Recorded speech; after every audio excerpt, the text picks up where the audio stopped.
Subscribe to our channel and never miss an update.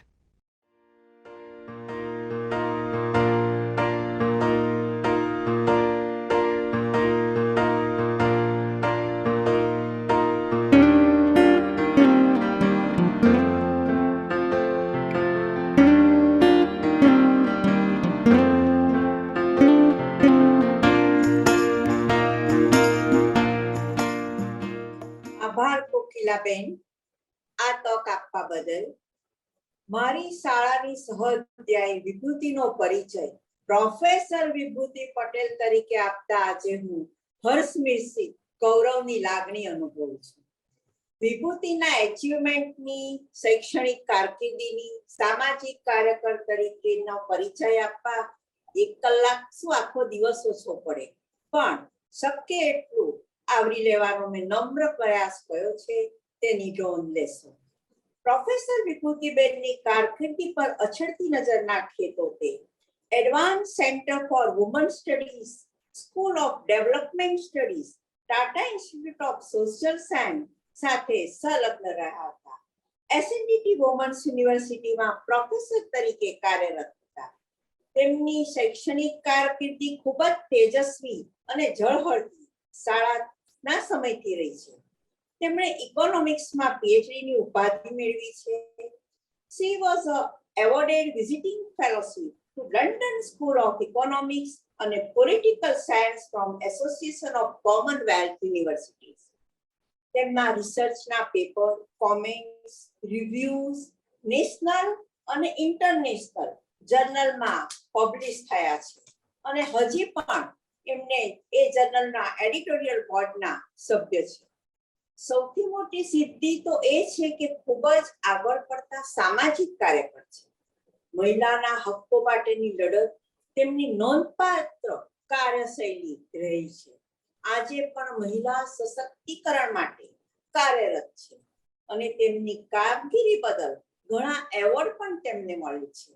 તેમણે મહિલા સંઘ મુંબઈ, વનિતા સમાજ મુંબઈ, સોશિયલ સેક્ટર વર્ક માટે મુંબઈ મેયર તરફથી પણ સન્માનિત થયેલા છે. આવા ડોક્ટર વિભૂતિ પટેલ સ્વયં એક વિભૂતિ તરીકે ઉભરી આવ્યા છે, તે આપણા સ્ત્રી સમાજ માટે એક ગૌરવની વાત છે. સાથે સાથે ખૂબ જ નમ્ર, સાલસ અને નિરાભિમાનનું પણ વ્યક્તિત્વ ધરાવે છે. આટલું કહી હું વિરમું છું. આભાર વિભૂતિબેન, વેલકમ. ખૂબ સરસ સ્વાતિબેન. વિભૂતિબેન માટે એક વાક્યમાં કહું તો એ સ્ત્રી સશક્તિકરણનો એક ટોર્ચ બેરર તરીકે છે એમ એમને કહી શકાય. ચાલો વિભૂતિબેન, હવે કાર્યક્રમ કરવાનો. માન્ય કોકિલાબેન, રિંકીબેન, કૌશલભાઈ, ભુવનભાઈ ઉનેકર, સ્વાતિબેન દેસાઈ અને આજના પેનલમાં જે હાજર છે તે નેહાબેન, દીપાલીબેન અને યજ્ઞાબેન, હું તમારા બધાનું અભિવાદન કરું છું. અને સ્વાતિબેને સ્વાતિ તો મારા સામે સાથે ભણેલા, સાથે સ્કૂલ બસમાં પણ જતા અને આજે એમને એટલું સરસ રીતે જે મારી ઓળખાણ આપી છે એનાથી પણ હું એકદમ ગદગદિત થઈ ગઈ છું. આપણે આજના વિષય પર આવીએ તો પહેલું તો સશક્તિકરણ એ શબ્દ આપણે ઘણાને તમારામાંથી ખબર પણ હશે કે લેટિન અમેરિકાના 2 શિક્ષકો પાઉલો ફ્રાયરે અને ઇવાન ઇલિચ, એ લોકોએ જ્યારે 1970ના દાયકામાં લેટિન અમેરિકન દેશોમાં સરમુખ હત્યાશાહી હતી અને બંદૂકની નળી પર ખેડૂતોને કહેવામાં આવતું કે તમારે અનાજ, ફળ કે શાક નથી ઉગાડવાના, તમારે ચરસ, ગાંજો અને બધી જે દવાઓ છે એના માટેના ઝાડ ઉગાડવાના છે. એ વખતે સાક્ષરતા અભિયાનનો ઉપયોગ કરીને એ લોકો એક નવી કક્કો બારખડી રચી અને ખેડૂતોમાં અને ગરીબ જનતામાં એક જાગૃતિ લાવી કે તમારા નસીબ ખરાબ છે એટલે તમે દુઃખી નથી, તમારા બાળકો ભૂખે નથી મરતા, કે તમે તમારા ઘરમાં ખાવાનું નથી, કે તમને પાણી નથી મળતું. આ પરિસ્થિતિ ખોટી નીતિઓની છે અને તમારે એની માટે જાગૃત થવું પડશે. એકલા કરશો તો મરી જશો, તમને મારી કાઢશે. પણ બધા જ લોકો એક સામટા જાગૃત થશે, જે શબ્દનું નામ સશક્તિકરણ.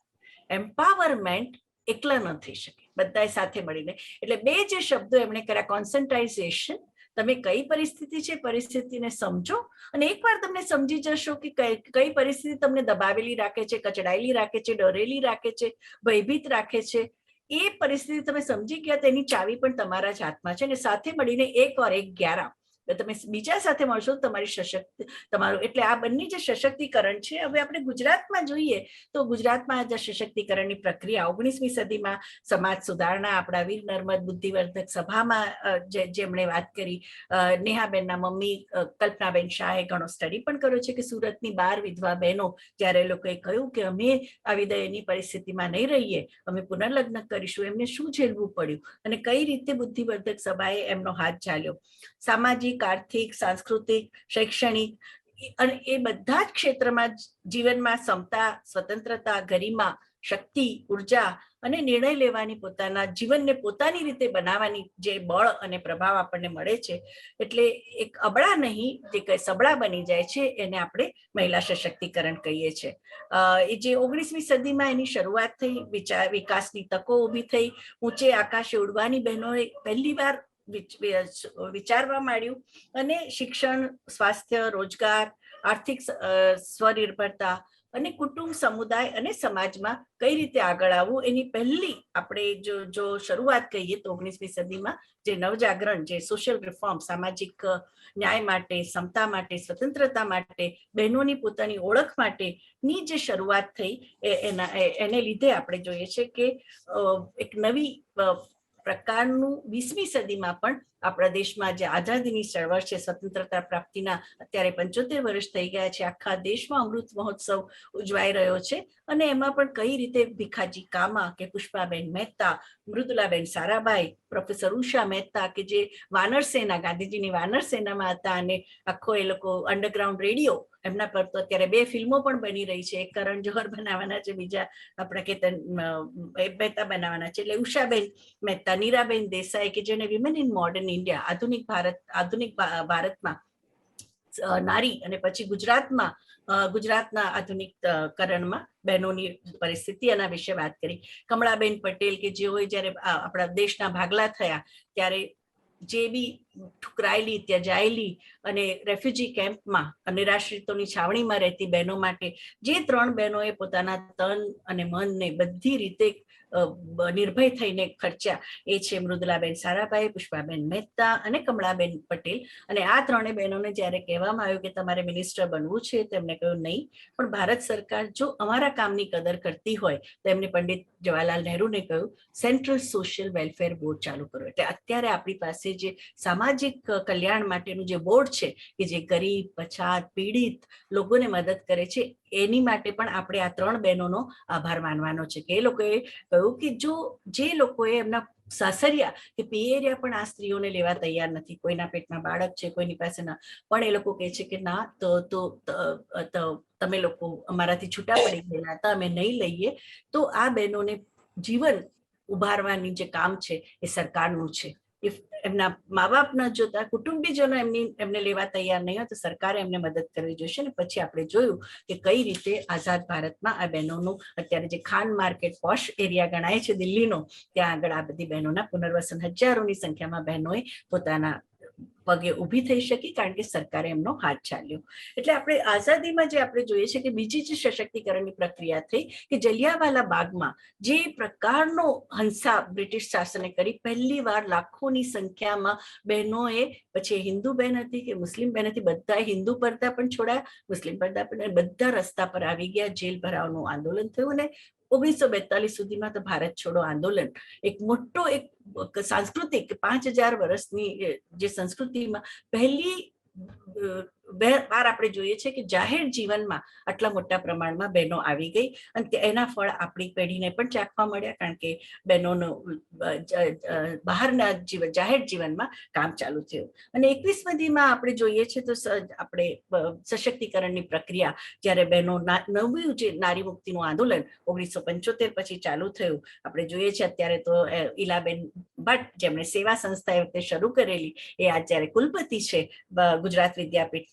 આપણે જોઈએ છે કે બધા જ ક્ષેત્રમાં અત્યારે રમત ગમત હોય કે વ્યક્તિગત પરિવર્તન, સામાજિક ના મહત્વના કાર્યો હોય, શિક્ષણની દ્રષ્ટિએ જે આપણે નેહાબેન પણ કહેશે, રાજકીય મહત્વ 33% જે અનામત જગ્યા આપણા પહેલા શરૂઆત 1994 આપણને મળી આપણા પંચાયતી રાજમાં, અને અત્યારે તો 50% બહેનો પંચાયતી રાજની સંસ્થાઓમાં આવી ગયા છે. બહેનોને પોતાનું આર્થિક મહત્વ, કઈ રીતે આર્થિક રીતે પગભર થવું અને સ્વમાનપૂર્ણ જીવન જીવવું એ નવી પેઢીની બહેનો મોટા પ્રમાણમાં વાત કરી રહી છે.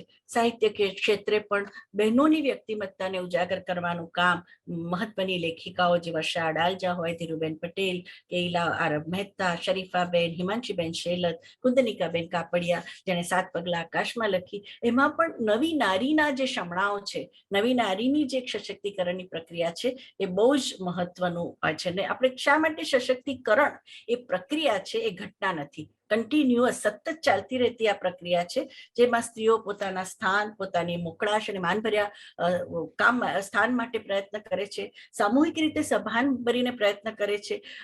પિતૃસત્તાક મૂલ્ય વ્યવસ્થા હંમેશા એક સ્ત્રીને બીજી સ્ત્રીથી જુદી રાખવાનો પ્રયત્ન કરે. તું રૂપાળી છે, તું કાળી છે, તું ઊંચી છે, તું નીચી છે, તું જાડી છે, તું પાતળી, એમ કરીને બહેનોને હંમેશા અસુરક્ષિત રાખે. એ મૂલ્ય વ્યવસ્થાને આંટીને કઈ રીતે એક બહેનાપો, એક સામૂહિક તાકાત ઊભી કરવી, એને આપણે સશક્તિકરણ કહીએ છીએ. અને આજે આપણી સાથે 3 બહુ જ મહત્વના ગુજરાતના, જેણે અલગ અલગ ક્ષેત્રે મહત્વનું કામ કર્યું છે, ડોક્ટર નેહાબેન શાહ, જે બહુ જ સારા વિદુષી અર્થશાસ્ત્રી છે અને એમણે ગુજરાતી અને અંગ્રેજી બંને ભાષામાં લખે છે.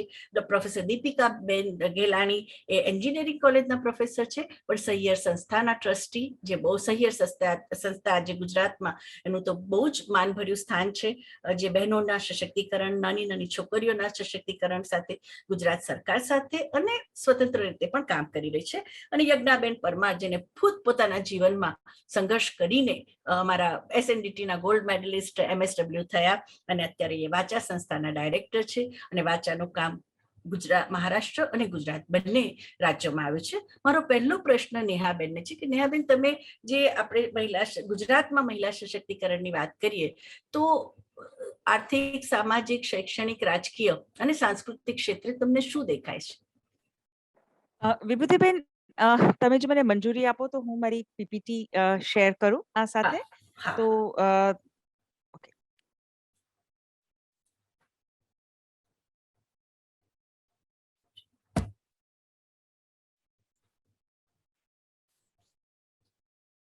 ઓકે, થેન્ક યુ વિભૂતિબેન, અને થેન્ક યુ GSF મને આ તક આપવા બદલ.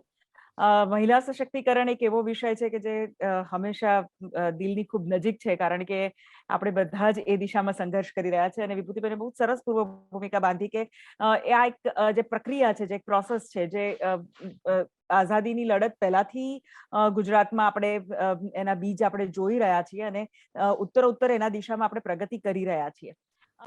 અત્યારે જે હું વિભૂતિબેનના પ્રશ્નના સંદર્ભે જે વાત કરવા જઈ રહી છું એ પ્રમાણે આપણે ઘણું હાંસલ કર્યું છે, પણ હજુ ઘણું હાંસલ કરવાનું બાકી છે. એટલે ત્યારે ગુજરાતનું ચિત્ર કઈ રીતે ઊભું થાય છે એનો એક ચિતાર આપવાનો પ્રયત્ન મેં અહીંયા કર્યો છે. એટલે સશક્તિકરણની પ્રક્રિયા આપણે શા માટે અગત્યની છે, કે શા માટે આપણે આ દિશામાં પગલાં લઈએ છીએ? તો સૌથી અગત્યની વાત છે કે આપણે એક એવો માહોલ ઉભો કરવો છે કે આપણે એક એવી સામાજિક વ્યવસ્થા ઊભી કરવી છે કે જેમાં સ્ત્રીઓ જાતે પોતાના નિર્ણય લઈ શકે અને સન્માનભેર જીવી શકે, અને જેને કારણે એને બીજા પર આધાર ના રાખવો પડે અને પોતાનું જીવન નું નિયંત્રણ બીજા કોઈના હાથમાં ના હોય. એટલે આ પ્રક્રિયા, આ દિશામાં જો પ્રક્રિયા કરવી હોય તો સ્વાભાવિક છે કે સૌથી અગત્યનું છે કે સ્ત્રીઓને આપણે શૈક્ષણિક રીતે મજબૂત કરવી પડે, સશક્ત કરવી પડે, આરોગ્યની રીતે એને સશક્ત કરવી પડે, આર્થિક રીતે પગભર કરવી પડે. આ કરવા માટે જરૂરી છે કે એક રાજકીય માહોલ ઊભું થાય, અને એ રાજકીય માહોલ આપણને એ દિશામાં લઈ જાય, એ પ્રકારની નીતિઓ ઘડાય, એ પ્રકારના કાયદાઓ ઘડાય, એ પ્રકારની વ્યવસ્થાઓ ઘડાય કે જેને કારણે ઓવરઓલ એક સામાજિક વ્યવસ્થા એવી ઊભી થાય કે જ્યાં આગળ આપણે મહિલાઓ દુર્બળ છે કે બિચારી છે કે નબળી છે કે એને પોતાના જીવનનો કંટ્રોલ એના હાથમાં નથી, એ વાળી પરિસ્થિતિમાંથી આપણે બહાર આવી શકીએ. એટલે હું આ સંદર્ભમાં મારો જે ગુજરાતનું જે ચિત્ર ઇમર્જ થઈ રહ્યું છે, જે ઊભું થઈ રહ્યું છે, એના વિશે વાત કરીશ. સૌથી પહેલા શિક્ષણની વાત કરીએ તો શિક્ષણમાં આપણે 1960 જ્યારથી ગુજરાત અલગ પડ્યું ત્યારથી જોઈએ તો ફિમેલ લિટરસી મહિલા સાક્ષરતા દર ખૂબ આગળ વધ્યો છે અને આપણે અત્યારે ફિમેલ લિટરસી રેટ આપણો 69.68% જેટલો છે અને આપણો પુરુષ અને મહિલા વચ્ચેનો જેન્ડર ગેપ છે એ પણ ખૂબ ઝડપથી ઘટી રહ્યો છે. એટલે અત્યારે આપણે છેલ્લા જે 2011ના આપણી પાસે જે આંકડા છે 2021નું સેન્સસ તો હજી હવે પ્રક્રિયા શરૂ થશે પણ 2011ના જે આપણી પાસે આંકડા છે એ પ્રમાણે જેન્ડર ગેપ અત્યારે ખાસો ઓછો થઈને 16.1 જેટલો થઈ રહ્યો છે. પ્રાથમિક શિક્ષણમાં આપણે લગભગ 100%ની નજીક આપણો પ્રવેશ દર છે. મોટાભાગની બાળાઓ કન્યાઓ લગભગ પ્રાથમિક શિક્ષણ સુધી પહોંચે છે. લગભગ 2.5 થી 3% જેટલી સ્ત્રી બાળાઓ હજી નથી. કેટલાક આંકડાઓ કહે છે 100% છે, કેટલાક આંકડાઓ કહે છે 97% છે. એટલે એમાં ડિસ્પ્યુટ છે, એમાં આપણે નથી પડતા, પણ લગભગ આપણે ઘણી બધી મોટાભાગની બાળાઓ સુધી આપણે પ્રાથમિક શિક્ષણ પહોંચાડી શક્યા છીએ અને એમાં ડ્રોપ આઉટ રેટ પણ ઘણો જ ઓછો છે. લગભગ 1%ની આસપાસ પ્રાથમિક શિક્ષણમાં ડ્રોપ આઉટ રેટ છે. પણ જ્યારે આપણે પ્રાથમિક શિક્ષણથી આગળ જઈએ ચિત્ર બદલાતું જાય છે.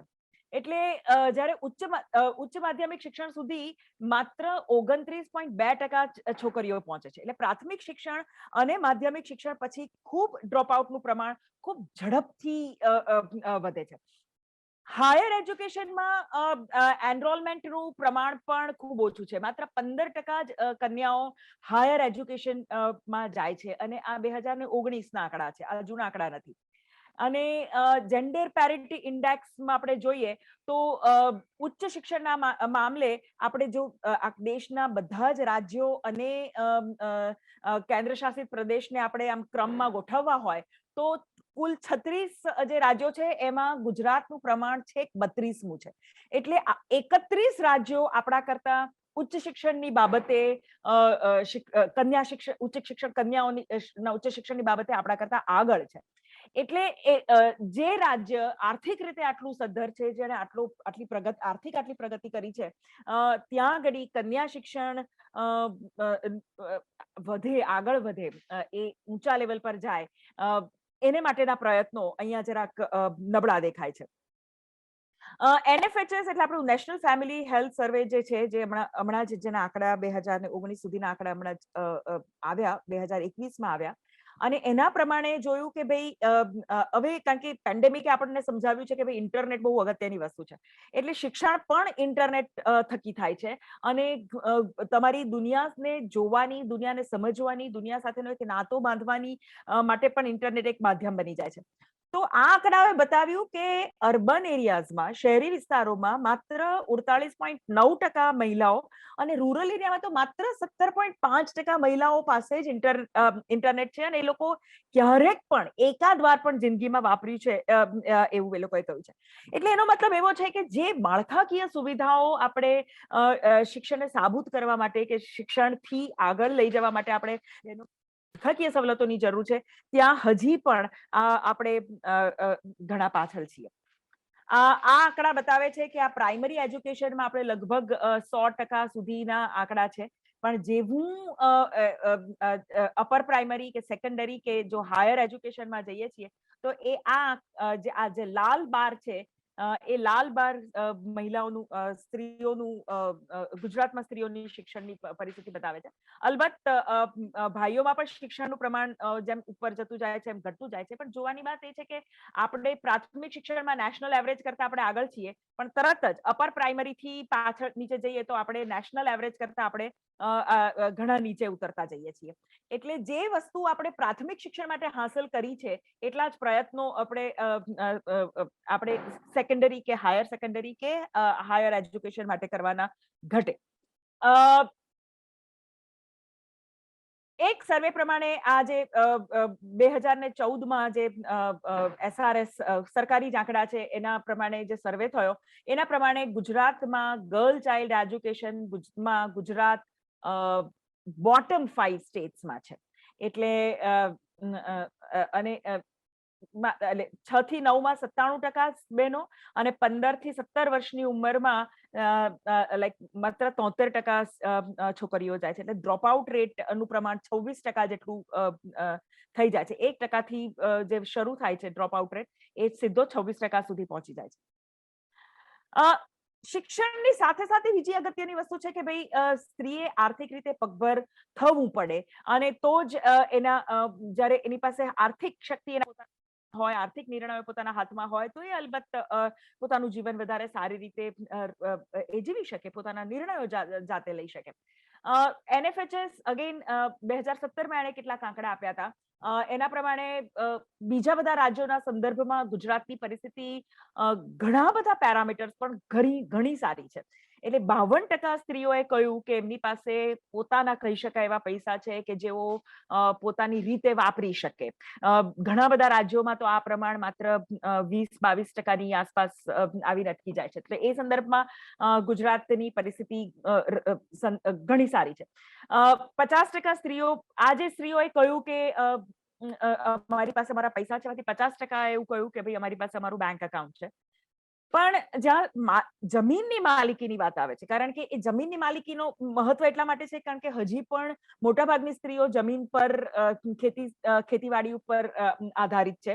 એટલે ત્યાં જ્યારે જમીનની માલિકીની વાત આવે છે ત્યારે જમીનની માલિકી માત્ર 19% સ્ત્રીઓના હાથમાં છે અને ઘરની માલિકી 27% સ્ત્રીઓના હાથમાં છે. એટલે જ્યારે માલિકી આપવાની વાત આવે છે કે પ્રોપર્ટી પરના રાઇટ્સની વાત છે ત્યારે એ પ્રમાણ હજી પણ ગુજરાતમાં ઘણું ઓછું છે. એટલે આપણી મજલ બહુ લાંબી છે કહેવાનો આશય.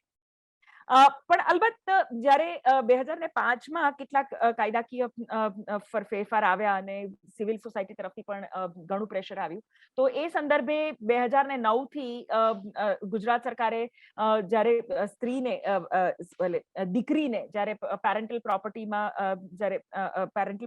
થોડો હક મળવા માંડ્યા અને એ ટ્રાન્સફર કરવાની વાત આવી ત્યારે સ્ટેમ્પ ડ્યુટીમાં છૂટ આપી અને એને એન્કરેજ કરવાની કોશિશ કરી. તો કેટલાક અભ્યાસ એવું બતાવે છે કે એને કારણે એવા ઇન્સેન્ટિવ્સને કારણે, સરકારી એવા ઇન્સેન્ટિવ્સને કારણે ઘરની સંપત્તિ, રાઈટ, જમીન નહીં પણ ઘરની સંપત્તિમાં સ્ત્રીઓનું પ્રમાણ ધીરે ધીરે, ખૂબ ધીરું છે પણ એ વધી રહ્યું છે. એટલે આ એક આપણે નોંધવા જેવું છે કે જ્યારે સરકાર ઇન્સેન્ટિવ આપે છે અને ઇન્સેન્ટિવનો યોગ્ય ઉપયોગ થાય છે તો એને કારણે એક ધીરો પણ ખૂબ પોઝિટિવ એક ચેન્જ આપણે સમાજમાં જોઈ શકીએ છીએ. આર્થિક પરિસ્થિતિની વાત કરીએ તો અગત્યની વાત આવે કે કેટલી સ્ત્રીઓ કામ કરે છે અને એની આર્થિક ભાગીદારીમાં એનું પ્રમાણ કેટલું. આમે આપણે છેલ્લા કેટલા વર્ષોથી, છેલ્લા 2 દાયકાથી તો લગભગ એ વાત ચાલે છે કે સમગ્ર દેશમાં સ્ત્રીઓની આર્થિક ભાગીદારીનું પ્રમાણ ઘટતું જાય છે અને એ જ પ્રમાણ આપણને અને એ જ ટ્રેન્ડ આપણને ગુજરાત માટે પણ દેખાય છે. ગુજરાતમાં 2011-12માં 22% જેટલી સ્ત્રીઓ શ્રમ શક્તિનો ભાગ હતી, જે 2018-19માં એનું ઘટતું માત્ર 15.14% સ્ત્રીઓ શ્રમ શક્તિનો ભાગ છે. દેટ મીન્સ કે બહુ જ ઓછી સ્ત્રીઓ બહાર આવે છે. ઔદ્યોગિક વિકાસને કારણે જે ભણેલો વર્ગ છે એમાં પણ તકો વધી છે અને જે શ્રમજીવી છે એમાં પણ તકો વધી છે.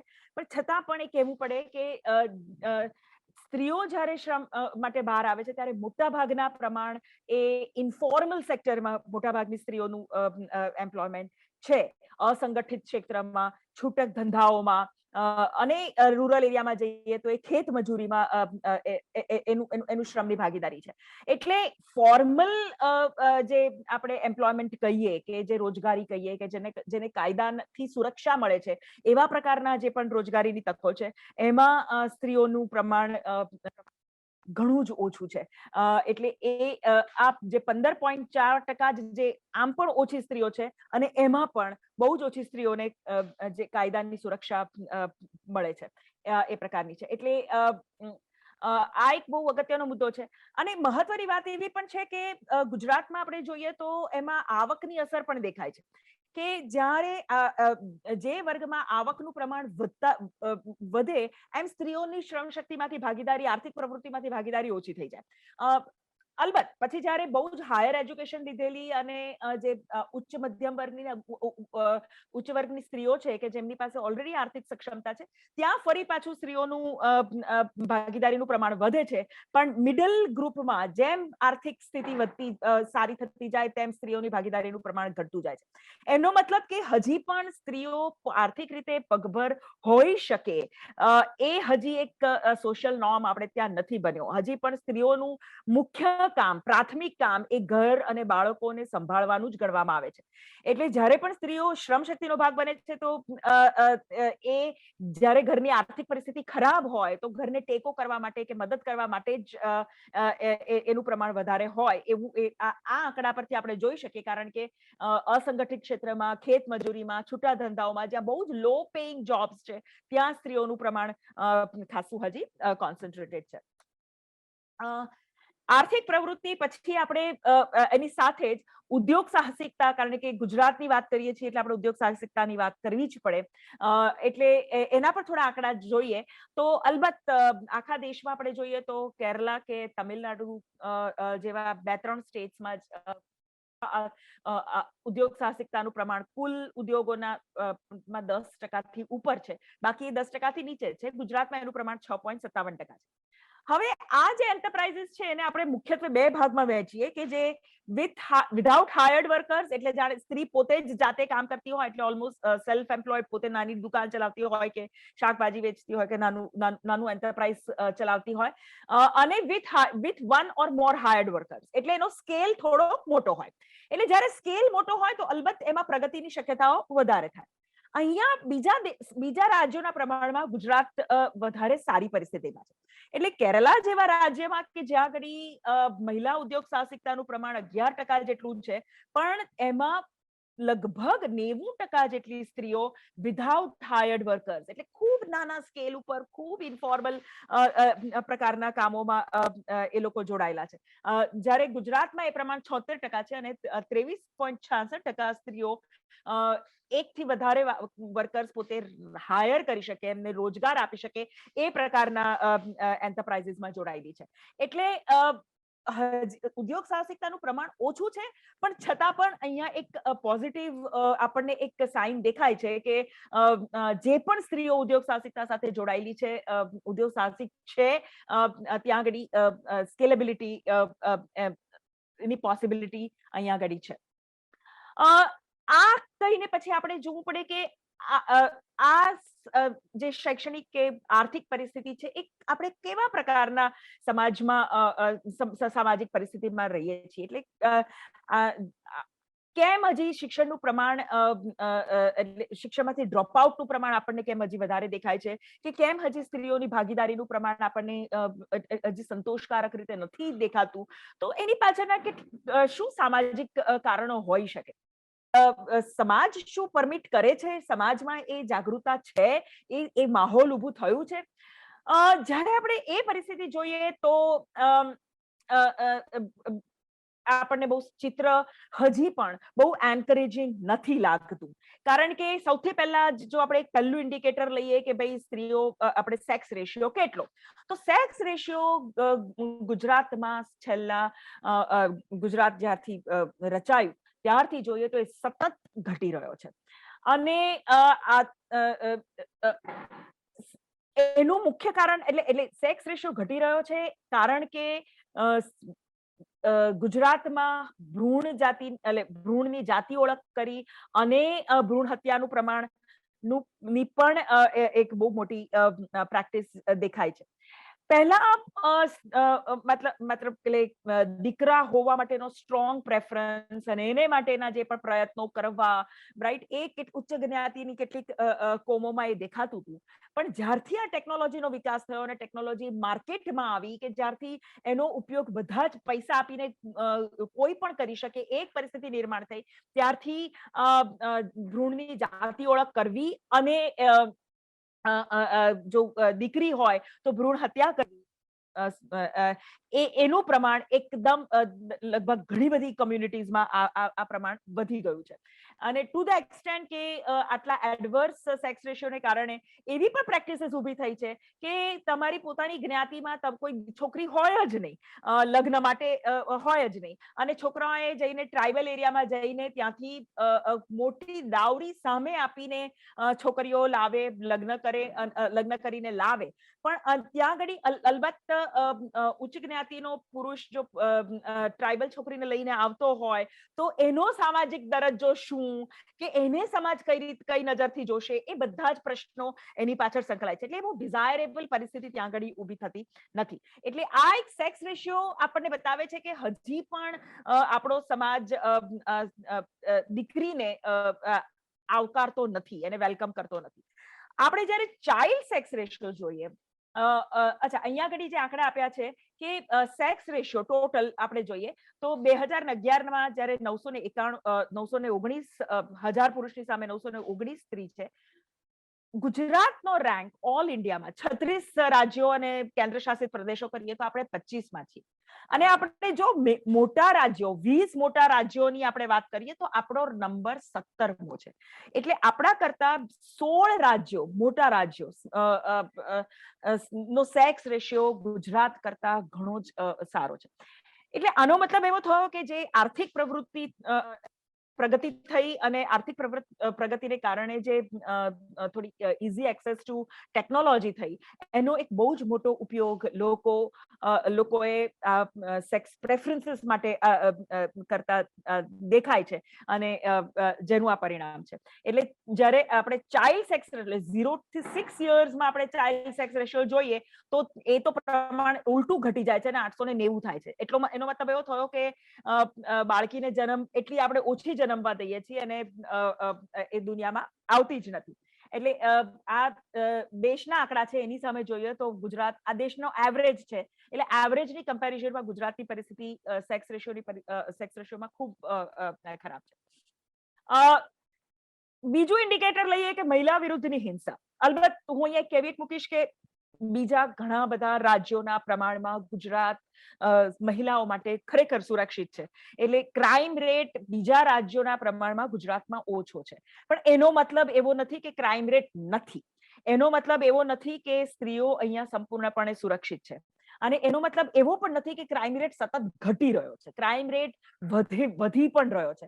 ખાસ કરીને આપણે અહીંયા જોઈએ કે રેપના કેસમાં જોઈએ તો છેલ્લા 3 જ વર્ષના આંકડા છે તો રેપના કિસ્સાઓ વધઘટ થાય છે અને એક ઉપરની દિશામાં જઈ રહ્યા છે. એવી જ રીતે ડાઉરી ડેથ કે કિડનેપિંગ અલબત્ત ગુજરાતમાં એટલું નથી, પણ અલબત્ત આ જે છે cruelty by husband and relatives, એના આંકડા પણ સતત છે. એટલે એમાં એક બીજો ફેક્ટર પણ છે કે આ ગુજરાતમાં હવે આ ડોમેસ્ટિક વાયોલન્સ એક્ટ અંગેની જાગૃતિનું પ્રમાણ પણ વધવા માંડ્યું છે. અને અભયમ જેવી હેલ્પલાઇન, એના પોસ્ટરો આપણને ઘણી બધી જગ્યાએ દેખાય છે. અને એને કારણે પણ સ્ત્રીઓ આવીને રિપોર્ટ કરતી હોય અને એને કારણે પણ આ આંકડા વધતા હોય એવું બની શકે. પણ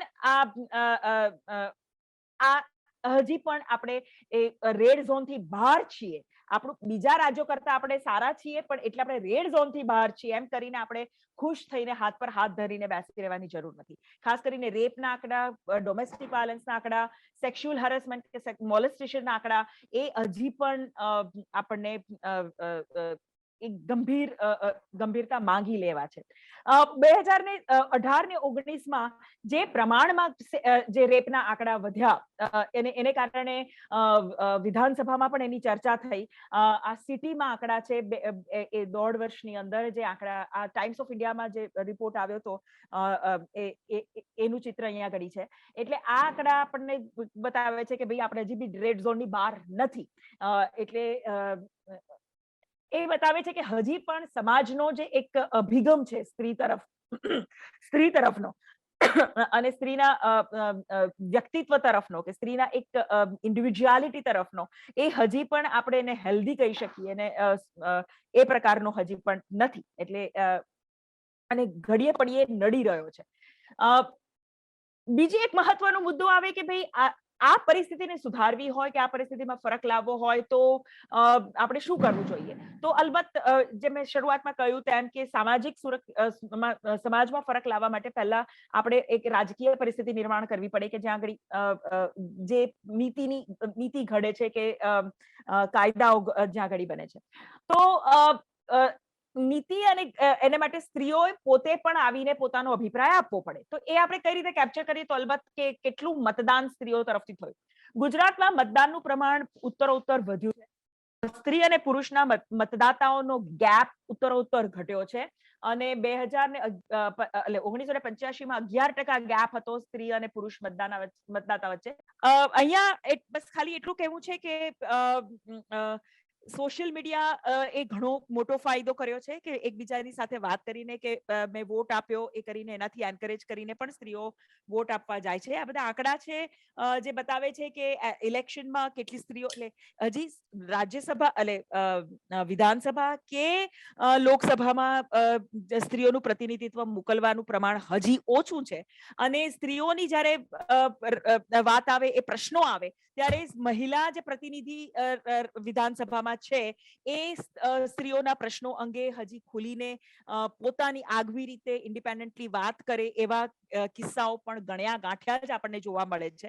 એટલે સ્ત્રીઓ રાજ્યસભા, વિધાનસભા કે લોકસભા સુધી પહોંચી છે, પણ હજી પણ ઇન અ ટ્રુ સેન્સ હજી પણ એ સ્ત્રીઓનું પ્રતિનિધિત્વ કરે, સ્ત્રીઓના પ્રશ્નોને વાચા આપે કે એ પ્રકારનું પોલિસી માહોલ ઊભું થાય, એ સ્તુતિની પરિસ્થિતિ માટે હજી ઘણી વાર છે.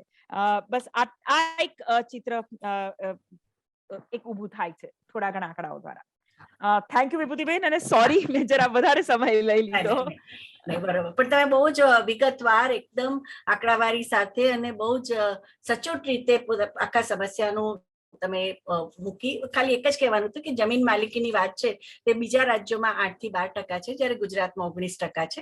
પણ એનો મતલબ એ નથી કે બહેનોને હક છે કે શું એમાં ઉગાડવું, એ બધો નિર્ણય પુરુષો જ લેતા હોય છે. હવે આપણે આવીએ દીપાલીબેન પાસે કે દીપાલીબેન, તમે તો સહિયર સંસ્થામાં ઘણા છેલ્લા 20 વર્ષથી મોટા પાયા પર મહિલા સશક્તિકરણ અને બાલિકાના સશક્તિકરણનું કામ કરો છો. તો એના વિશે અમને સમજાવશો કે કઈ રીતે સહિયર સંસ્થા જુદા જુદા ક્ષેત્રોમાં કામ કરી રહી છે? દીપાલીબેન. હા, સહિયર સ્ત્રી સંગઠન, જેમ વિભૂતિબેને કહ્યું, એ 1984 થી વડોદરામાં કાર્યરત છે. તૃપ્તિ શાહ અને બીજા લાઇક માઇન્ડેડ બીજા એવા લોકોને લાગ્યું હતું ત્યારે કે એક ઓટોનોમસ વિમેન્સ ગ્રુપની જરૂર છે, અને એ રીતે સહિયરની શરૂઆત થઈ હતી. ઘણી બધી વસ્તુ બહુ સરસ રીતે નેહાબેને કવર કરી છે, જે હું બધું સ્કીપ કરતી જઈશ. પણ મુખ્ય મને આપણે જ્યારે એમ્પાવરમેન્ટ કહીએ છીએ ત્યારે એ શબ્દ જ કહી દે છે કે કોઈકને પાવર આપવાની વાત છે. તો આપણે બધા જાણીએ છીએ કે સ્ત્રીની પાસે અત્યારે પાવર ઓછો છે, અને એને આપણે આપવાનું તો કઈ રીતે આપણે આપવાનું છે, અને કેમ લેસ પાવર, કેમ ઓછો પાવર છે. તો નથી એ ફિઝિકલી કે નથી એ સાયકોલોજીકલી વીક, પરંતુ મુખ્ય એ છે કે આપણો જે આખો સિનારીઓ છે એમાં સ્ત્રીઓને તક નથી મળતી. અત્યારે ક્રિકેટનું એન્વાયરમેન્ટ ચાલે છે, તો જો એની ભાષામાં કહીએ કે મોકા નહીં મિલતા, અગર મોકા મિલા તો વિમેન બી ચોકા મારેગી. તો સૌથી પહેલા તો વાત છે કે એને મોકો મળવો જોઈએ. અને એ અમને વર્ષોથી એવું લાગ્યું છે કે જે જેન્ડર ડિસ્ક્રિમિનેશન છે, અલગ અલગ રીતે જે સ્ત્રી પુરુષ અસમાનતા છે, એ આનું મુખ્ય કારણ છે. અને જો એને જે પણ બહેનને આપણે યોગ્ય વાતાવરણ આપીશું તો ચોક્કસ એ પોતાની યોગ્યતા પુરવાર કરે જ છે. ઘણા બધા આંકડાની વાત થઈ ગઈ છે, એને હું સ્કીપ કરું છું કે બધા. અને તો ઘણી બધી ગવર્મેન્ટની સ્કીમ્સ પણ છે. તો આ બધી ગવર્મેન્ટની સ્કીમ્સ છે એને આપણે ઓવરઓલ જોઈએ તો બેટી બચાવો બેટી પઢાઓ, વિમેન હેલ્પલાઇન છે, નારી શક્તિના એવોર્ડ છે, બધી સબસિડીઝ છે. એટલે ઘણી બધી ગવર્મેન્ટની યોજનાઓ છે કે જેમાં એવું દેખાય તો છે પેપર પર તો એટલીસ્ટ કે સ્ત્રીઓને આપણે સશક્ત કરવાના પ્રયત્નો કરી રહ્યા છીએ. તો પછી ક્યાં આપણે ચૂકી જઈએ છીએ? તો મિસિંગ લિંક શું છે? તો એક જ ઉદાહરણ અહીંયા મેં લીધું છે, એવું ઘણું બધું શોધી શકાય સરકારી આંકડાઓ અને સ્કીમમાંથી, કે એક સ્કીમનું નામ છે કુંવરબાઈનું મામેરું અને મંગળસૂત્ર યોજના. તો હવે તમે યોજનાનું નામ જ જુઓ અને એનો પ્રકાર જુઓ તો એ પ્રોત્સાહન આપે છે કે એક દીકરીને પરણાવવા માટે આપણે એની પાછળ પૈસા લગાડવાની જરૂર છે કે ભાઈ એને મિનિમમ આ વસ્તુ જોઈશે કે મંગળસૂત્રનું, એટલે આપણે બૂમો પાડી પાડીને જે થાકી ગયા નારી આંદોલન વાળા, પણ હજુ એટલે એવું લાગે કે ઠેરના ઠેર છે ત્યાં, એટલે એમના વિચારોમાં. અને આજે એક સ્વાયત્ત નારી સંગઠન તરીકે અમે કઈ કઈ એક્ટિવિટી કરીએ છીએ એની થોડી વાત કહીશ. અને એ એક્ટિવિટી છે એ કઈ રીતે એમ્પાવરિંગ કરવાનો આપણે પ્રયત્ન કરીએ છીએ બેનમાંથી. તો અલગ અલગ એક્ટિવિટીના આગળ લઉં છું ફોટોગ્રાફ્સ, પણ એમાં આપણે નેતૃત્વ વિકસે, લીડરશીપ, જાગૃતિ કેળવાય, અવેરનેસ આવે, ખાસ કરીને પોતાની ઉપર થતી હિંસા સામે અવાજ ઉઠાવતી બેન થાય, એ શિક્ષણને મહત્વ આપતી થાય, સમાનતાને મહત્વ આપતી થાય, નિર્ણયો લઈ શકે અલગ અલગ ક્ષેત્રમાં, પોતાનો એક રાજકીય દ્રષ્ટિકોણ કેળવી શકે, અને સ્ત્રી પોતાની હેલ્થને કુટુંબની સાથે સાથે આગળ મૂકી અને મહત્વ આપી શકે, એ પ્રકારના અલગ અલગ કાર્યક્રમો એમની સાથે કરવાનો અમે પ્રયત્ન કરીએ છીએ.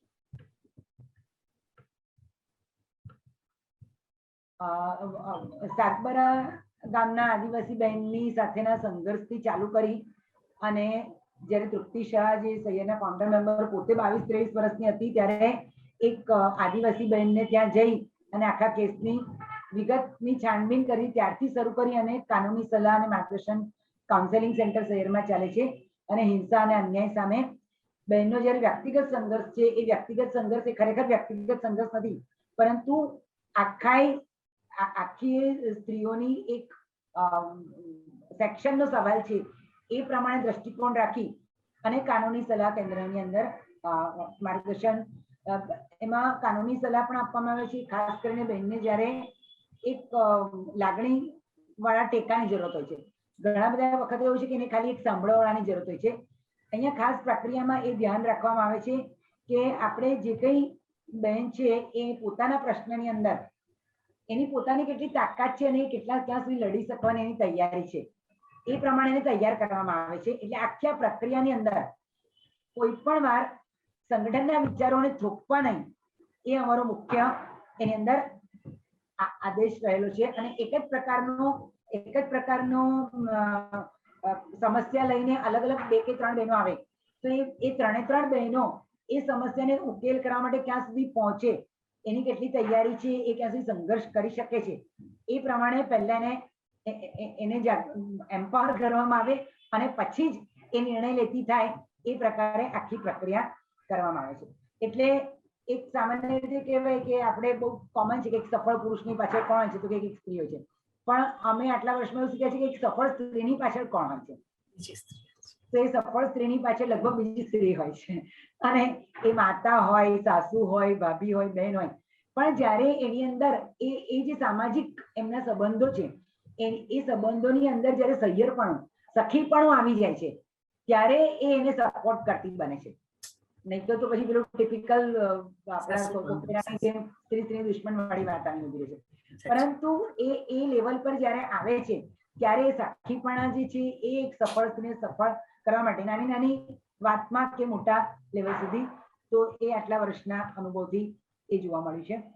એ સિવાય આપણે હંમેશા જોયું છે કે અભ્યાસ એ એજ્યુકેશન ખૂબ મોટું હથિયાર છે. અને ઘણા બધા આંકડાની વાત કરીને એવી રીતે, અને એ આંકડામાં પ્રત્યક્ષ જ્યારે કામ કરી ત્યારે અનુભવીએ છીએ કે છોકરીઓ જેમ જેમ આગળ ભણે છે એમ ખૂબ જ ડ્રોપઆઉટનો સંખ્યા વધતી જાય છે, નાના ધોરણથી ઉપરના ધોરણમાં આવે ત્યાં સુધી, અને કોલેજમાં આવે ત્યાં સુધી તો ઘણી વધતી જાય છે. એટલે અમને અભ્યાસને ચાલુ રાખવા માટે જે શિષ્યવૃત્તિ કરતા અમે શૈક્ષણિક સહાય શબ્દ વધારે વાપરીએ છીએ, કારણ કે સ્કોલર્સ માટે તો ઘણી બધી જગ્યા છે કે જે લોકો વધારે પર્સન્ટેજ લાવે છે, પણ જે લોકો ખાલી પાસ થઈને આગળ વધ્યા અને એમનું એજ્યુકેશન ચાલુ રહે, એ અમારા માટે બહુ અગત્યનું હોય છે. એટલે અભ્યાસ ચાલુ રાખવા માટે શિષ્યવૃત્તિ દ્વારા, અને આ બહાને બહેનો સંકળાય છે. હમણાં વાત કરું તો જે છેલ્લા 2 વર્ષમાં કોરોના વખતની જે સિચ્યુએશન બની, એમાં અમે લોકોએ 75 જેટલી બચત મંડળની બહેનો, 45 જેટલી બહેનો જે લોકો કાનૂની સલાહ અને કાઉન્સેલિંગમાં ક્યારેક આપણી સાથે સંપર્કમાં આવીએ, અને 36 જેટલી નાની દીકરીઓ, કિશોરીઓ કે જે લોકો શૈક્ષણિક સહાય માટે અથવા તો કોમ્પ્યુટર શીખવા માટે સહિયાના સંપર્કમાં આવ્યા. તો આટલા લોકોનો અમારી પાસે એક ડેટાબેઝ તાત્કાલિક લોકડાઉન પીરિયડમાં અમે શોધી શક્યા અને એમના ઇન્ટરવ્યુ કરી અને અમે પ્રયત્ન કર્યો એમની પરિસ્થિતિ સમજવાનો અને એમાંથી આપણે કઈ રીતે એમની સાથે વધારે આગળ કામ કરવું જોઈએ. અને અમે ઘણા વર્ષોથી ઘણું બધું સ્કૂલમાં કામ કરતા હતા. એવું થયું કે શાળાઓ બંધ થઈ ત્યારે અમે રિયલાઇઝ કર્યું કે આખું જે કિશોરીઓ સાથેનો અમારો બેઝ હતો એ શાળાઓ થ્રુ વધારે હતો. એટલે અમે આમાંથી ઘણું શીખ્યા અને જે બચત મંડળની બહેનો હતી તો અત્યારે 275 જેટલી બહેનો સાથે આપણે સંકળાયા છીએ બચત મંડળો નાના નાના બનાવીને. એ જે નાના બચત મંડળો છે એની સંખ્યા 12, 15, 17 એટલા બહેનોની હોય છે અને એવા એક અલગ અલગ વિસ્તારના બચત મંડળ બનાવી અને જ્યારે શાળામાં અમે જે છેલ્લા ઘણા વર્ષોથી કામ કરીએ છીએ એમાં બાળપણ ગૌ અને કિશોરાવસ્થા આવી નામનું એક જે 9 થી 11 ધોરણની છોકરીઓ છે એની સાથે જે આખો કાર્યક્રમ કરીએ છીએ એના દ્વારા પણ ઘણું બધું સશક્તિકરણનું કામ થયું છે એવું કહી શકાય. એક વર્ષમાં લગભગ અલગ અલગ શાળાઓની થઈને 1000 જેટલી દીકરીઓ સાથે અમે પહોંચી શકતા હતા આ કાર્યક્રમ દ્વારા, જે હમણાં 2 વર્ષથી લગભગ સ્થગિત છે કારણ કે આ શાળા દ્વારા કાર્યક્રમ થતો હતો. અને એમાં પણ છોકરીઓએ એટલી બધી ખુલીને અમારી સાથે વાત કરી છે અને પોતાના પ્રશ્નો અને મૂંઝવણો મૂક્યા છે કે જ્યારે એક નથી કુટુંબમાં કે નથી શાળાના શિક્ષકો સમક્ષ એ વાત મૂકી શકતા.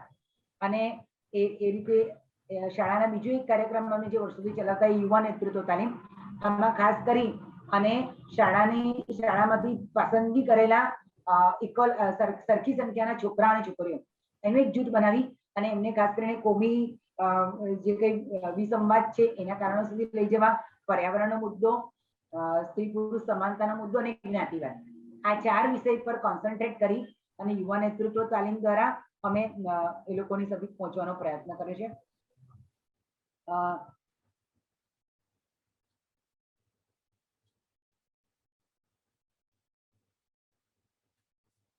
મુદ્દાની વાત અને અંગ્રેજી શીખવું, આવો એક કોમ્બો પેક તૈયાર કરી અને અમે કિશોર અને કિશોરીઓને અમારા સુધી લાવવા માટે સફળ થયા છીએ અને એ દ્વારા એ લોકોનું સશક્તિકરણ કર્યું છે. બીજી જે સરકારી શાળાઓ છે જે ગવર્મેન્ટ રન, એની અંદર અમે એક મારી શોધ યાત્રા કરી અને કાર્યક્રમ જે સરકારી કોર્પોરેશન દ્વારા ચાલતી શાળાઓના 7, 8 અને 9 કક્ષાના બાળકો સાથે કરવામાં આવે છે. અને આમાં આખા વર્ષની અંદર 17 થી 18 અલગ અલગ સેશન દ્વારા, અને આ ખાસ અમારો જે કાર્યક્રમ અમે શાળાની સાથે કરીએ છીએ એમાં આ જે વિસ્તારની શાળાઓ હોય એ જ વિસ્તારમાં પછી ફિલ્ડ વર્ક કરી અને આ જ બાળકોના પેરેન્ટ્સ અને એમના ફેમિલી સાથે, એટલે જ્યારે એક બાળક સાથે સંકળાય છે તો આખા એના કુટુંબ સાથે સંકળાય અને સામાજિક બદલાવ અને સમજ લાવવાની અમે કોશિશ કરી છે અત્યારથી મારી શોધ યાત્રા. વિસ્તારના જે મહિલા મંડળની વાત કરી, બચત મંડળ અને મહિલા મંડળો છે એ લોકોની સશક્તિકરણની જો વાત કરીએ તો આ બહેનો જે એ લોકો એમના પહેરવેશમાં ઘણો બધો બદલાવ લાવ્યા. આપણે આઝાદીનું આંદોલન થયું ત્યારથી બહેનોને ઘૂમટા અને બુરખામાંથી બહાર લાવવાની કોશિશ કરે છે અને એ કોશિશ આજની તારીખે પણ ચાલુ જ છે, એવું કહીએ તો કંઈ ખોટું નથી. આ બહેનોની સાથે અમારા બચત મંડળની બહેનો સાથે અમારો અનુભવ રહ્યા. એ લોકોની સાથે વર્ષમાં 1-2 વખત અમે સ્પોર્ટ્સ ડે કરીએ છીએ. એટલે ખાસ કરી અને ક્રિકેટનું બેટ કોઈ હાથમાં લઈ લીધું હોય, બેડમિન્ટનનું રેકેટ હાથમાં ના લીધું હોય, એવી બહેનોને જાહેર બગીચા કે કોઈ સ્થળે લઈ જઈ અને એ લોકોને રમત રમાડીએ છીએ. અને ત્યારે દરેક બહેનો એક એક પગલું એમાં આગળ આવે છે અને બહેનો કહે છે કે અમે ધોકો હાથમાં પકડેલો પણ ક્રિકેટનું બેટ કોઈ દિવસ નહોતું પકડ્યું. એટલે એ આખી જે પ્રક્રિયા બને છે એ લર્ન વિથ ફન થાય છે અને એ રીતે બહેનોમાં બદલાવ આવે છે. અમારી શાકભાજી વેચતી ઘણી બધી બહેનો છે બચત મંડળમાં. આપણા જેવા બીજા લોકોની ઘરે ડોમેસ્ટિક વર્કર તરીકે કામ કરતી આમાં ઘણી બધી બહેનો છે. તો કોરોનાના આખું કોવિડના બંધ રહ્યું એ દરમિયાન પણ એમના અનુભવો અને આખું જે રીતે આ બહેનોએ બચત મંડળમાં જેમની બચત કરી હતી એ જ્યારે ઘરમાં એ લોકોએ વાપરી, જ્યારે ખૂબ પરિસ્થિતિ ઘરની વિકટ બની ત્યારે ઘરમાં એ લોકોનું સ્થાન થોડું ઉપર થઈ ગયું. એટલે બચત મંડળમાં એટલા બધા નિયમો અમે બધા એવા બનાવી એમની સાથે બેસીને કે ભાઈ પૈસા જે બચત કરી છે એનો ક્યાં ઉપયોગ કરી શકાય. તો એનો ઉપયોગ લગ્ન જેવા બાબતમાં નહીં કરવાનો.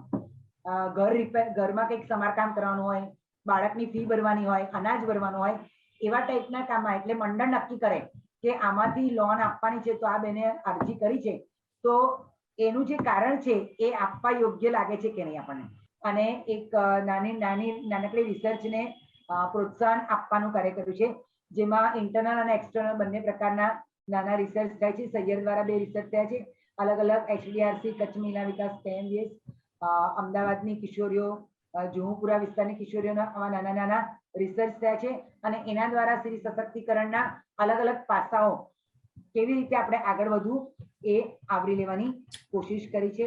કેટલાક પ્રકાશનોની વાત કરીશ ખાસ કરી, અને 4 ભાગમાં નારી આંદોલનના ઇતિહાસનો પુસ્તક અમારે ત્યાં અવેલેબલ છે. ઘણા બધા પ્રકાશનો છે અને ગુજરાતના લગભગ મોટાભાગના ગુજરાતી વાપરતા લોકો પાસે અમારા પ્રકાશનો પહોંચે છે. જાગૃતિ ગરબા સ્ત્રી અને હિંસા છે. એ ઉપરાંત અમે લોકો ઘણી બધી જગ્યાએ સેક્સ્યુઅલ હેરેસમેન્ટ કમિટીમાં સભ્ય બની અને એ રીતે જાતીય શોષણ અટકાવવા માટે એના પોસ્ટરો હિન્દી, ગુજરાતી, અંગ્રેજીમાં અમે અવેલેબલ કર્યા છે. એ ઉપરાંત જે ખાસ કરીને આપણે રાજકીય એક સમજ કેળવવાની વાત છે, તો ડોક્ટર તૃપ્તિ શાહ મેમોરિયલ કાર્યક્રમના નામ હેઠળ અમે દર વર્ષે એક એવો પબ્લિક પ્રોગ્રામ કરીએ છીએ કે જેની અંદર આખા ભારતની અંદર જે ચાલી રહ્યું છે એને ગુજરાતના લેવલ પર અને વડોદરાના લેવલ પર લાવી અને લોકો સમક્ષ એ વાત મૂકવાની કોશિશ કરીએ છીએ. આ રીતે અલગ અલગ ક્ષેત્રને આવરી લે છે. કેટલી બધી વાતો અમે FCRA લઈને કામ કરીએ છીએ અને કેટલી બધી વાતો બહાર પડીને કરીએ છીએ. કેટલીક વખત સપોર્ટ અલગ અલગ રીતે ગુજરાત મહિલા મંચ દ્વારા અથવા તો જે કાર્યક્રમના નામના લેવલ અલગ અલગ હશે અને કામ કંઈક અંદર ચાલતું હશે એ રીતે પણ અમે સપોર્ટમાં હોઈએ છીએ. મને તક આપવા માટે ખૂબ ખૂબ આભાર. ધન્યવાદ. પ્રોફેસર દીપાલીબેન, તમે બહુ જ સરસ રીતે સહિયરના પ્રેરણાદાયી કામનું 20 વર્ષના કામનો ચિતાર તમે 10 મિનિટમાં આપી દીધો. તમારો ખૂબ ખૂબ હૃદયપૂર્વકનો આભાર. હવે યજ્ઞાબેન, તમે વાચા સંસ્થા 30 વર્ષથી સ્ત્રી સશક્તિકરણના કામ મહારાષ્ટ્ર અને ગુજરાત બંનેમાં કરી રહી છે, તો તેનો તમે ચિતાર આપો. સોરી, તમને તમારો સમય, આપણી પાસે બહુ ઓછો સમય છે, પણ આપણે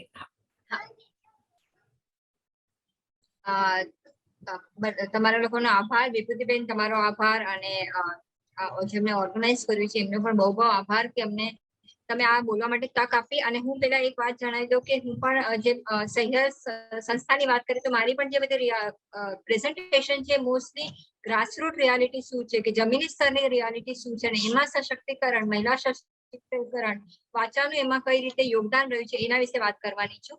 આપણે જે ગુજરાતની વાસ્તવિકતા છે, સ્ટેટિસ્ટિક્સ, એના વિશે નેહાબેને ઓલરેડી આપણને કહી દીધું છે, તો હું એ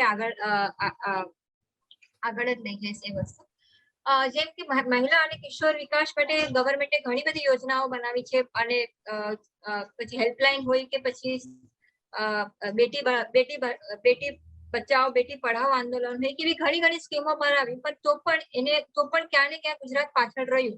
અને એમાં જે મુખ્ય અને જે બીજા અલગ અલગ કાર્યક્રમો હતા એમાંથી એક મુખ્ય કાર્યક્રમ જેને બહુ મહત્વનું યોગદાન એમાં નિભાવ્યું અને મહત્વનો રોલ ભજવ્યો એ હતું કે જેન્ડર રિસોર્સ સેન્ટર.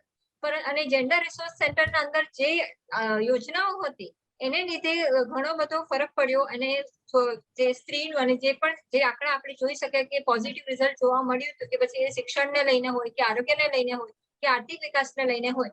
પરંતુ જયારે આપણે જોવા જઈએ છીએ તો આ જે આખો જેન્ડર રિસોર્સ સેન્ટર છે mainly department of women and child મહિલા બાલ વિકાસ સમિતિ ચલાવતી, અને એનું બજેટ જ એ લોકો એકદમ ઓછું કરી નાખ્યું. તો એના બજેટમાં તમે જતા ફક્ત 2% બજેટ. તો એને કારણે પણ આપણે જોઈ શકાય છે કે જે વસ્તુ જેને લીધે બહુ વધારે સ્ત્રીઓની સશક્તિકરણમાં પ્રભાવ પડી શક્યો હોત, એમાં જ સરકારે બજેટ જ એમાં કેટલું ઓછું કરી નાખ્યું છે. સો પછી એની અસર કેવી રીતે આપણને જોવા મળશે. અને જો આ જેન્ડર રિસોર્સ સેન્ટરમાં અત્યારે સરકાર વધારે ને વધારે કારણ કે મહિલા આંદોલન છે, ઘણી બધી સંસ્થાઓ, સૈયર છે, વાચા છે, સ્ત્રી મુક્તિ સંગઠન છે, ઘણી બધી સંસ્થાઓ બની. આ બધી જયારે આવી મહિલા સંસ્થાઓને જેમાં સામેલ કરવામાં આવશે એના નિયોજનમાં અને એના જે પ્રોગ્રામ ચાલુ રાખવામાં જયારે અગર એ કરવામાં આવે તો આપણે માની શકીએ કે કદાચ હજી આમાં વધારે આપણને રિઝલ્ટ જલ્દી સારી રીતે જોવા મળશે, એનું પરિણામ વધારે પોઝિટિવ રહી શકશે. પરંતુ એ એક કારણને લીધે ક્યાં ને ક્યાં આપણને આ વિકાસ સશક્તિકરણમાં ક્યાં ને કઈ ગેપ દેખાઈ રહ્યો છે. એટલે આપણે કહીએ છીએ કે ગુજરાતી ઝડપી વૃદ્ધિનો અનુભવ જરૂર કર્યો છે. જ્યારે ગુજરાતનું નામ આવે તેમ ત્યારે અરે બહુ ગુજરાતીઓનું રાજ્ય ને તો બધા એકદમ આર્થિક વિકાસ ઘણો થયેલો છે, મહિલાઓ પણ જાય છે, આપણે જોયું મહિલાઓના નામ પર જગ્યા પણ છે, આ પણ છે, પણ આપણે અંદર જાણીએ છીએ કે એમાં એની નિર્ણય શક્તિ કેટલી રહી છે. તો એ સવાલ આખો અલગ જ છે કે કઈ રીતે એમાં પછી ઘરમાં નામ હશે તો પણ એ કયા કારણસર મૂકવામાં આવે છે. હા, પહેલા કરતા જયારે સાવ એના નામ પર કોઈ સંપત્તિ નહોતી, પણ એનાથી કમસે કમ થોડી આગળ આવીને એના નામ પર સંપત્તિ થઈ એટલે પહોંચ્યા, પણ હજી એને વેચવાનો, એને કઈ રીતે આગળ, એને કઈ રીતે બનાવવાનો, શું એના જોડાયેલા નિર્ણયો બધા સ્ત્રીઓ લે છે કે નહીં, એ હજી પણ આપણી માટે એક સવાલ ઉભો છે. હવે આમાં હું વધારે, કારણ કે એ વિશે વધારે વાત કરવા નથી માંગતી, કારણ કે નેહાબેને એનું બહુ સરસ રીતે સચિત્ર પ્રેઝન્ટેશન કર્યું છે. જે વાચા સંસ્થા, જે હું વાચા સંસ્થાની ડિરેક્ટર છું, સોનલ શુક્લ જે મેઇન એના મુખ્ય ફાઉન્ડર મેમ્બર હતા.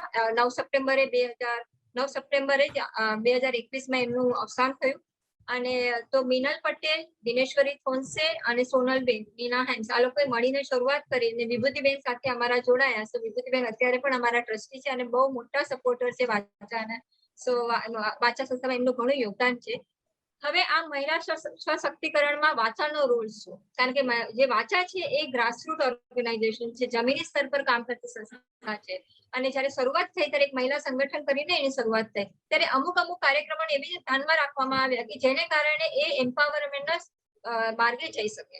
એક હતું કે એમાં ખાલી મહિલા ટીમ જ રાખવામાં આવે, એટલે વિમેન્સ ટીમ અમારી રહી, કે પછી એ ટ્રસ્ટીઝ હોય કે સ્ટાફ હોય, તો અમારી જે ટીમ છે આખી મહિલા, એટલે કે મહિલાઓને પહેલો એમાં અમે મહિલાઓને વધારે મહત્વ આપે, એ એક રહ્યું. બીજો, અમારી જયારે શરૂઆત થઈ તો એક લાઇબ્રેરી કરીને થઈ હતી શરૂઆત, કારણ કે એક જગ્યા એવી હોવી જરૂરી છે જ્યાં, કારણ કે બધા જનરલી એમ કે સ્ત્રીઓ તો ખાલી ગોસિપ કરે, પણ એવી એક જગ્યા હોવી બહુ જરૂરી છે જ્યાં એ ઇન્ટેલેક્ચ્યુઅલી, જ્યાં કઈ વિચારધારા અને આપણે કહીએ તો વૈચારિક ચર્ચા પણ કરી શકે એવી જગ્યાની હોવી જરૂરી છે, એટલે એનો પણ શરૂઆત કરી. પછી જયારે મહિલા હિંસા સાથે કામ કરતા હતા ત્યારે એવું સમજમાં આવ્યું અને કે મહિલા સશક્તિકરણ કરવું હોય તો એની શરૂઆત બહુ પહેલેથી કરવી જરૂરી છે. અને એટલે જ કાર્યક્રમ શરૂ થયો અમારો કિશોર વયી છોકરીઓ સાથે. તો અમારો એના પ્રકલ્પનું નામ હું કહીશ, બોલે કિશોરી પ્રકલ્પ છે, કે કિશોરી બોલે, જો એ બોલશે, એ પોતાના કન્સર્ન, પોતાની ચિંતા, પોતાની પ્રશ્નોને જયારે અવાજ ઉઠાવશે ત્યારે જ એનો કહીશું આપણે એનો પર્યાય આવી શકશે અને એ કઈ આગળ જિંદગીમાં પોતાના વિશે નિર્ણય લઈ શકશે. અમારી મુખ્ય કામ મુંબઈમાં છે, પરંતુ અમે ગુજરાતમાં પણ કામ કરેલું છે. ગુજરાતમાં જે જમીની સ્તર પર વધારે પડતું કામ છે અમારું સાઉથ ગુજરાતમાં વલસાડ, ધરમપુર એ એરિયામાં અમારું વધારે કામ રહેલું છે. આ કિશોરી મેળો છે એક અમારો કાર્યક્રમ છે બોલે કિશોરીના અંતર્ગત. એમાં એમ કે છોકરીઓને એક મેળો એટલે શું ખાલી ગેમમાં રમીને આવે એટલું, પણ અમારું એવી રીતે હતું કે જે વસ્તીઓમાં છોકરીઓ હોય છે એ લોકોને એવી એક જગ્યા મળે જેને કારણે પોતાને લઈને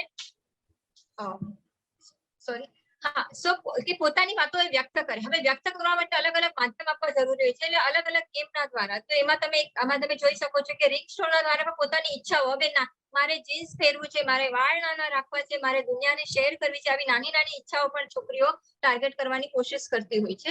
એટલે અને એમાં પછી સાપસીડી પણ હોય છે, જેમાં જેન્ડરના લગતા બધા મેસેજીસ હોય છે કે હું ઉપવાસ કરું છું તો એ સાપથી નીચે ઉતરી જશે, અને પછી એમાં ચર્ચાઓ થાય કે ઉપવાસની જિમ્મેદારી ખાલી સ્ત્રીઓ પર કેમ આપવામાં આવી અને એ કઈ રીતે એને પિતૃસત્તાક સમાજમાં એવા ઢાંચામાં નાખવામાં આવી છે કે આપણને બધું એકદમ નેચરલ લાગે છે કે આ તો આવી રીતે જ હોય.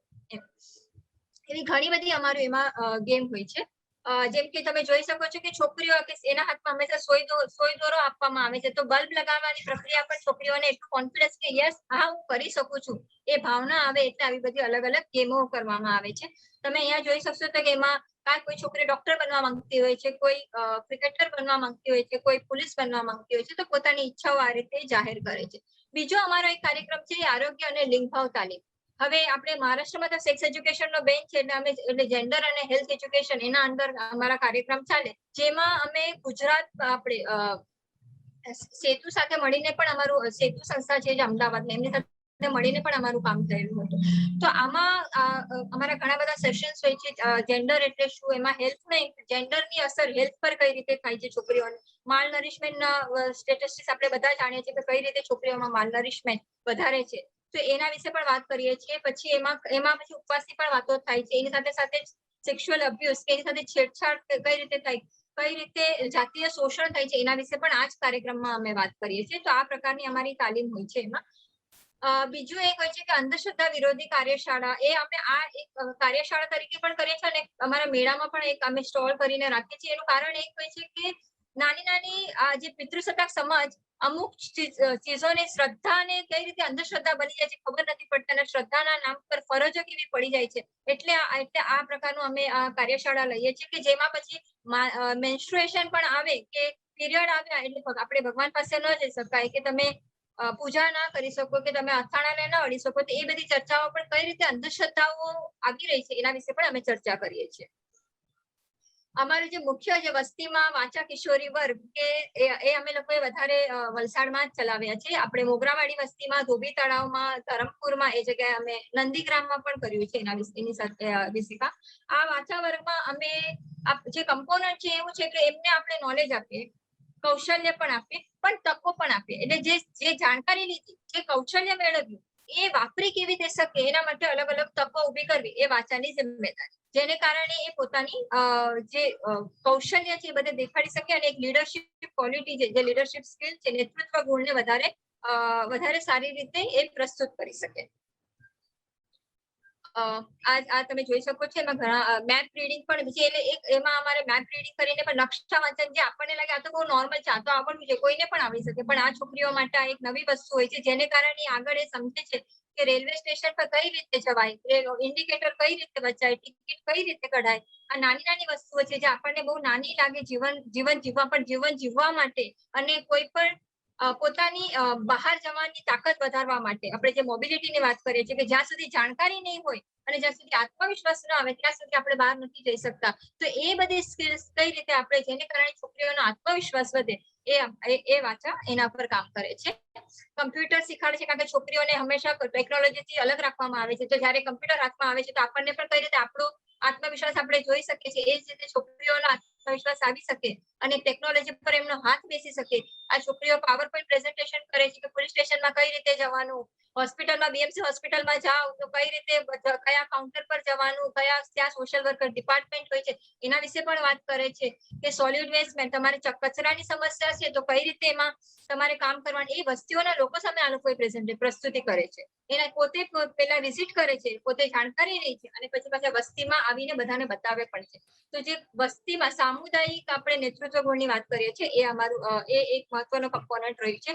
ફરતું પુસ્તકાલય, તે લાઇબ્રેરી તો હોય જ, કારણ કે ટેક્સ્ટ બુક સિવાય ઘણી વાર છોકરીઓ બીજી કોઈ પુસ્તકો જોયા જ નથી હોતા. તો જયારે સ્ટોરી બુક હાથમાં આવે છે એ લોકો માટે એક નવું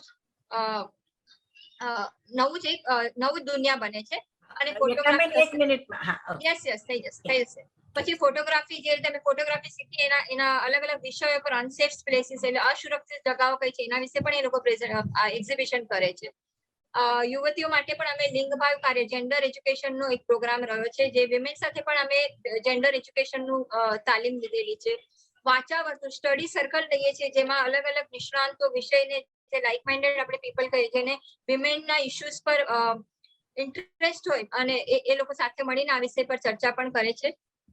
શિક્ષકોની, કારણ કે શિક્ષકો પણ એક મહત્વનો સ્ટેક હોલ્ડર હોય છે, જે મહત્વના વ્યક્તિ બને છે કોઈ પણ છોકરીની જિંદગીમાં, સ્ટુડન્ટના જિંદગીમાં રોલ મોડેલ બનવા માટે. તો એમની પણ જેન્ડરને લઈને અમે તાલીમ કરીએ છીએ, જેન્ડર સેન્સિટિવિટીની. આ વાંચા સંસાધન કેન્દ્ર તો જે આપણે કહીએ કે જે વાત થયેલી કે ભીતર બાહ્ય મુક્તિધારા, જે મહિલા આંદોલન થયું, સોરી ફ્રીડમ મુવમેન્ટ થયું ત્યારે ઘણી બધી સ્ત્રીઓ બહાર નીકળેલી, પણ જયારે ફ્રીડમ મળી ગઈ પછી અચાનક આ બધી સ્ત્રીઓ ગઈ ક્યાં? તો જેમ આપણે કહીએ છીએ ઔદ્યોગિકરણ બહુ વધી ગયું એટલે ઓટોમેટિકલી સ્ત્રીઓની જગ્યા પાછળ થતી ગઈ. કે જેમ જેમ મશીનરી આવી, આર્થિક વિકાસ સ્ટેટનો થયો, રાજ્યનો થયો, પણ સ્ત્રીઓનો વિકાસ પાછળ ગયો. તો એ જ રીતે આ જે ભીતર બાહ્ય મુક્તિધારા એ જ જોવા મળે કે જયારે આપણને સ્વાતંત્ર્ય મળી ગયું તો આ સ્ત્રીઓ ક્યાં ગઈ? તો એનું આ કલેક્શન છે બોલે કિશોરી, જેમાં એટલે આ બધા અલગ અલગ પબ્લિકેશન છે. બોલે કિશોરીમાં પણ અમારી જે છોકરીઓ અલગ અલગ રીતે પોતાની જાતને વ્યક્ત કરે છે, કે સ્ટ્રીટ પ્લે થી હોય કે પછી સોંગ થી હોય કે પછી સ્ટોરી થી હોય, એ બધું આવે છે.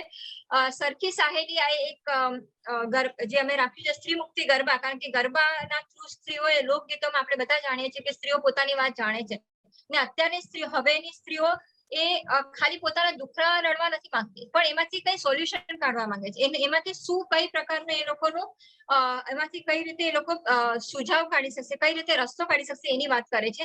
એટલે પોતે સક્ષમ છે, પોતે સવાલ કરી શકે છે, પોતે બોલી શકે છે. અને જે વિભૂતિબેન પહેલા બોલ્યા હતા કે આપણે સશક્તિકરણ એટલે બધા સાથે સહિયરો બધી સાથે હોય અને જ્યારે કામ આગળ લઈએ તો સશક્તિકરણ થાય. ખાસ કઈ આ ખાલી એક ક્લાસ કહી દઉં કે અને બીજું જે અમારા સોનલ શુક્લ જે અમારા મુખ્ય ફાઉન્ડર હતા, એમણે પણ પોતે અંગ્રેજી જાણતા હતા, બહુ સરસ એમને એમાં ખ્યાલ હતો, પણ એમણે પોતે ગુજરાતીમાં લખવાનું પસંદ કર્યું હતું, કારણ કે એમનો વિચાર હતો કે જમીની સ્તરની સ્ત્રીઓ સુધી પહોંચી શકે. એટલે એમણે છેલ્લા શ્વાસ સુધી એમને ગુજરાતી ન્યૂઝપેપરમાં લખ્યું. અને જે બહુ ભણેલી ના હોય પણ એવી સ્ત્રીઓ પણ એને બરાબરથી વસ્તુઓને સમજી શકે, જેન્ડર પિતૃસત્તાક સમાજને સમજી શકે, પોતાના અધિકારોને સમજી શકે, એના માટે એમણે ખૂબ પોતાનું યોગદાન આપ્યું. Thank you very much. ધન્યવાદ. યજ્ઞાબેન, તમારો હૃદયપૂર્વક આભાર.